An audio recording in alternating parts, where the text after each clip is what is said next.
Once they were back inside the tent, they both went to sleep shortly afterwards. They had very little discussion between them about what had gone on board the ship. Both of them felt the need to mull over what they'd learnt there and what to do next. In the middle of mulling and thinking, they got to sleeping and dreaming. Though they were both physically fit, the activities of the previous day, combined with the mental activities, had worn them both out, and they needed to recharge to begin again the next day. Gilo awoke with the sun peeking through a flap in the tent. He slept longer than he intended, that much he knew for sure. He was a little groggy on waking. Perhaps it was sleeping on a planet and the environmental conditions, but he felt sure he'd shake that off quite quickly. Then he noticed that Scout wasn't around.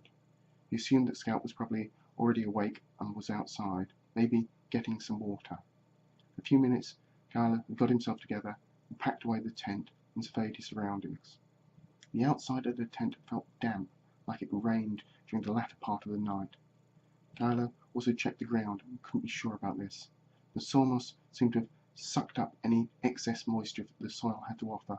We certainly would have to have a closer examination of this stuff. Whatever its properties, it certainly must be a very efficient plant. But right now, he had other priorities. He had enough time now to think of the actions of the previous night. No doubt some individual spent a long time gathering information from the Mayflower's computers. Indeed, that shadow they saw by the ship was the same person, and they were also continuing to gather information. Gilo presumed the same person had also recently taken something with 4 legs from the cargo bay. Whether that had any bearing on the matter, he didn't know yet. Then there was the issue of the names chosen and forsaken, and what the long-term implication of that could be also remained in doubt.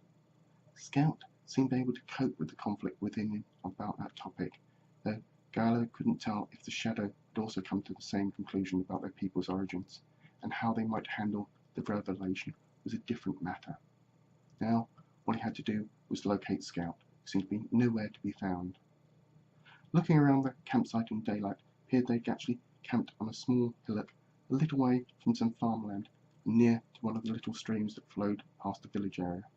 Scout wasn't by the river and also couldn't be seen in the farmlands, though it did appear that one of the farmers had noticed Gilo standing looking a little bit lost and waving to him. Gilo waved back and walked towards the farmer, moving round the edge of the field to avoid damaging the crops. "If you're looking for that young Scout," the farmer called out to him as he got closer, and he left a message. "I was to give you if I saw you before you came back, as it were. Now the message was not to worry. He's gone to see Leader to talk over the new things, and he'll be back as soon as he can."